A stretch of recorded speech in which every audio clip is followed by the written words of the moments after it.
તમે વિચાર કરો, ગમે કે ન ગમે, પુત્રવધુ કોઈ દિવસ સાસુને ખરાબ રીતે બોલતી નથી. જવાબ આપતી હશે, ગુસ્સો કરતી હશે, પણ અલ્ટિમેટલી છેલ્લે જ્યારે સાસુ બીમાર પડે કે એની તબિયત ખરાબ થાય ત્યારે મોટા ભાગની દીકરીઓ એટલી સંસ્કારી, એટલી ડાહી, એટલી સમજદાર છે કે ગુસ્સે થઈને પણ સેવા અચૂક કરે. કેમ? કારણ કે આ એમનો ઉછેર છે. એક બહુ સરસ વાર્તા છે. એક વહુ પરણીને આવી, એને ઘરે સવારે શિરામણ કરવાનો રિવાજ, બ્રેકફાસ્ટ કરે ઘરમાં. હવે આ બ્રેકફાસ્ટ કરે ને સાસરે તો કોઈ કશું સવારે ખાય નહીં. વહુને થઈ ગયું ટેન્શન કે અહીંયા તો ભૂખ્યા મરવું પડશે, મરી ગયા હવે, આ તો આવી બન્યું આપણું. એટલે એણે રાત્રે ભાખરી ને રોટલા ને એવું ચોરી લે, જે બન્યું હોય ને, અને ઘંટીની નીચે છુપાવે. સવારે દળવા બેસે ત્યારે ખાય, બીજો તો કોઈ રસ્તો નહીં. એક દિવસ એવું થયું કે સાસુ વહેલા ઉઠ્યા. એને એમ થયું કે આ બિચારી મારી વહુ રોજ દળે છે, લાવો આજે હું દળી નાખું. સાસુ જેવા દળવા બેઠા એવું એણે નીચે વાડકી જોઈ, એમાં લુખ્ખી ભાખરી. સાસુને થયું, અરે બિચારી બોલી શકતી નથી, હવે જો હું એને એમ કહીશ કે મેં ભાખરી પકડી પાડી તો એને બિચારીને કેટલું શરમજનક થશે, મારે કંઈ કહેવું નથી. સાસુએ રોજ ઘી ગોળ ચોળી અને વહુ વાડકીમાં ભાખરી મૂકે, એની ઉપર ઘી ગોળ મૂકે ને વાડકી પાછી મૂકી દે. વહુને થયું કે અરે મારો વર મારો કેટલો ખ્યાલ રાખે છે. સાસુ તો સારી હોય જ નહીં, આપણે ત્યાં એવું નક્કી જ છે. કોઈને એવો વિચાર આવે જ નહીં કે આ સાસુએ કર્યું હશે. સીતાએ વનવાસ જવાનું કેમ નક્કી કર્યું બોલો? ખબર છે કોઈને? રામ માટે બહુ પ્રેમ હતો. એટલે જે ઘરમાં 3 સાસુ હોય અને વર ના હોય ત્યાં રહેવાય? એટલે જતી રહી કે આપણે ત્યાં જ સારું ભાઈ, જંગલ સારું. 3 સાસુ અને વરની ગેરહાજરી, આ તો પોસાય જ નહીં. મજાની વાત એ છે કે વર્ષો વીત્યા, સમય બહુ થયો, સાસુ હવે બહુ ઘરડા થઈ ગયા.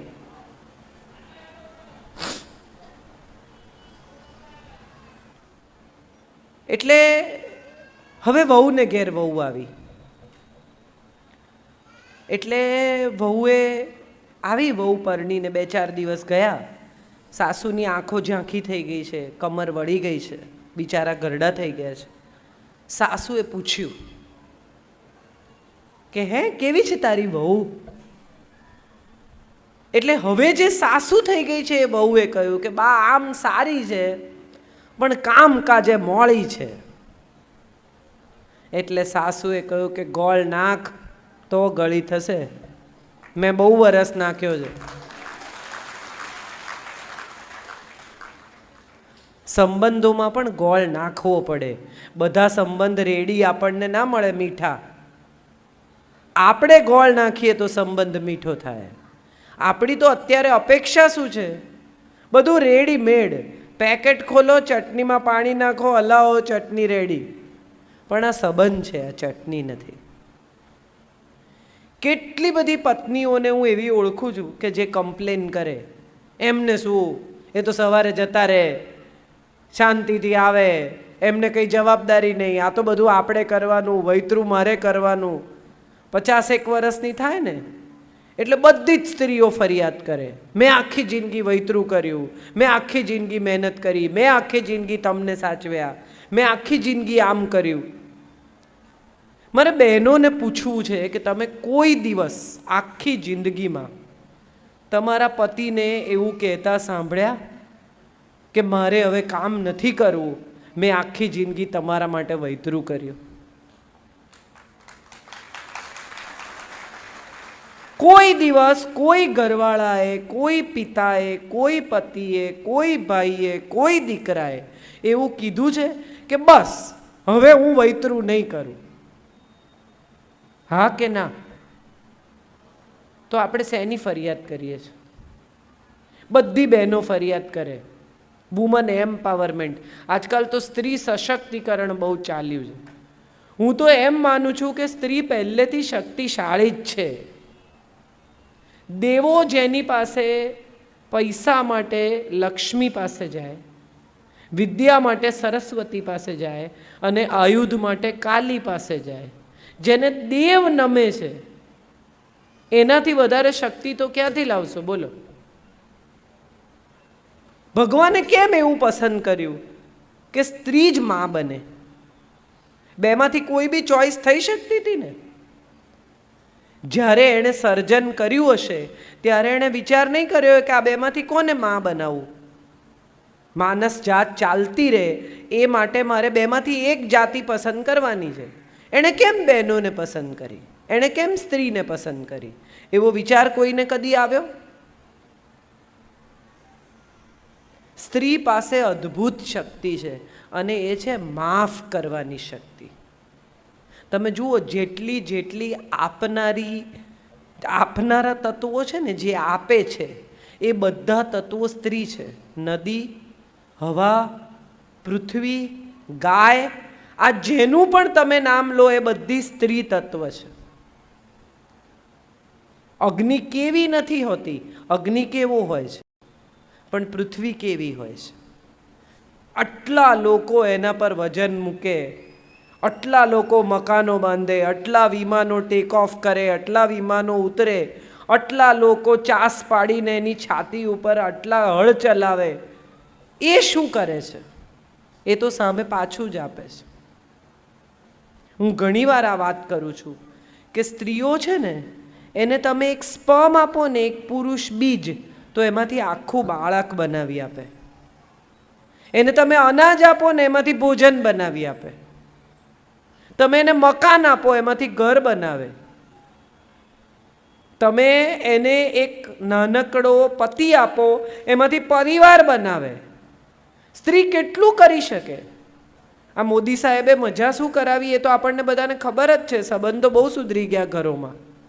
સાડીઓમાંથી જે પૈસા નીકળ્યા એમાં પરસ્પર સંબંધો બહુ સુધરી ગયા. કેમ કે 500-500ની નોટો લઈને આવી કે મારાએ બદલવાના.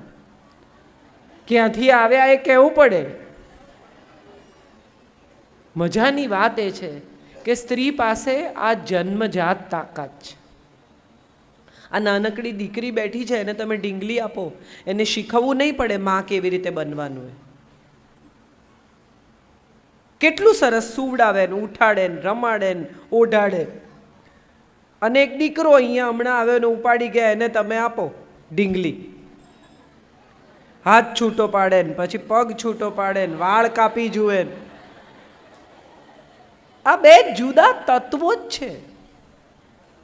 ઈશ્વરને ખબર છે કે કોની પાસે કોમળતા છે, કોની પાસે રુજુતા છે, કોની પાસે પ્રેમ છે, કોની પાસે દયા છે, કોની પાસે ક્ષમા છે, કોની પાસે મમતા છે, કોની પાસે વાલ છે. કોણ કરી શકશે આ બધું? સવારે 6 વાગે ઉઠીને દૂધ લેવાથી દૂધ મેળવવા સુધીનું કામ સ્ત્રી કરે છે આખો દિવસ.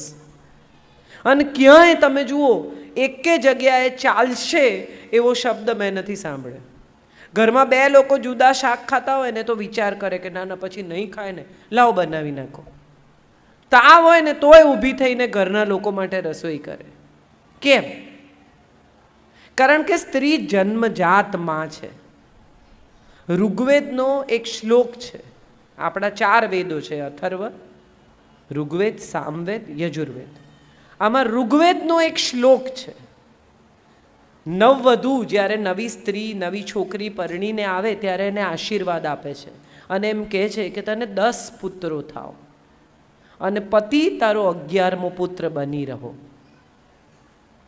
સ્ત્રી તો પોતાના પતિની પણ માં જ છે. તમે જુઓ, પતિ માંદા પડે ને તો એ માની જેમ જ ચાકરી કરે, ત્યારે પત્ની નથી થતી.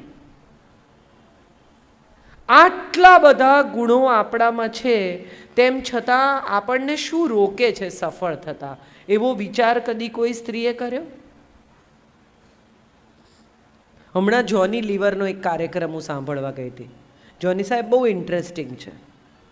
એટલે એમણે એક સરસ જોક કીધી જે મને બહુ ગમ્યો. જે રીતે એમણે કીધું કે એક ભાઈ મને મળવા આવ્યા અને પછી મળવા આવીને મને કહે છે કે મારી પત્ની સાહેબ બહુ રૂપાળી છે, કાળા વાદળ જેવા વાળ, ગોરી આરસ જેવી સ્કિન, આમ તમે અડો ને તો હાથ લપસી જાય, માખી બેસે તો લપસી પડે એવી ચામડી છે, એવી સુંદર આંખો, બે પાણીદાર, એના પર બે મજાના ભવાં, મજાના બે હોઠ આમ પરવાળા જેવા, એની અંદર આમ મોતી ગોઠવ્યા એવા દાંત.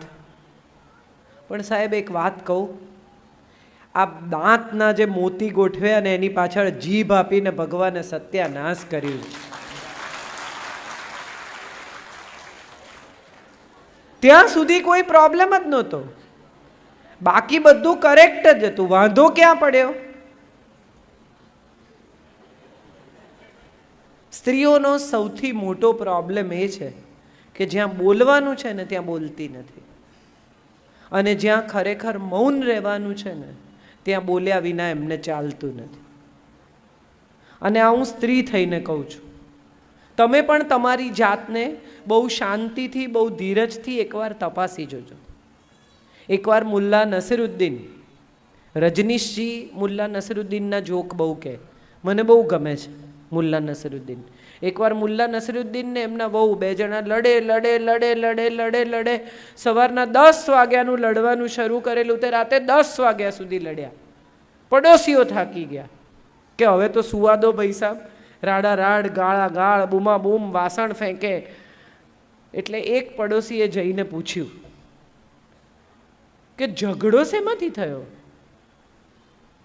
એટલે મુલ્લા નસરુદ્દીને છણકો કરીને કહ્યું કે એ કઈ હવે યાદ હોય?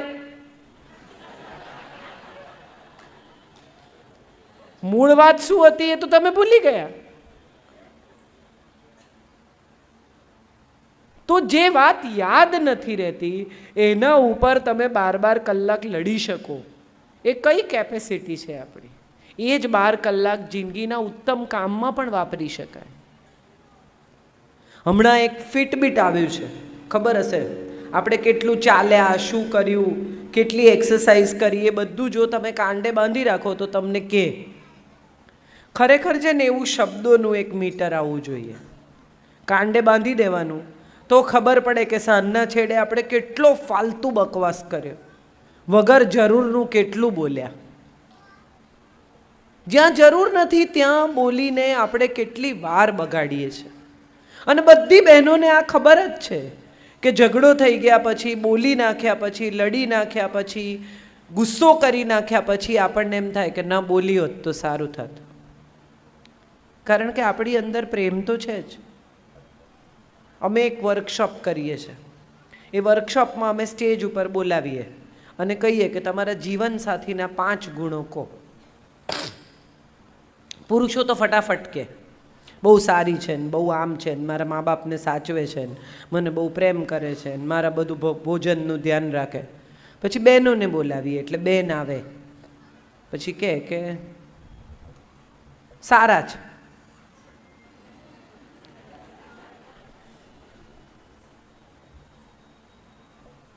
સારા છે.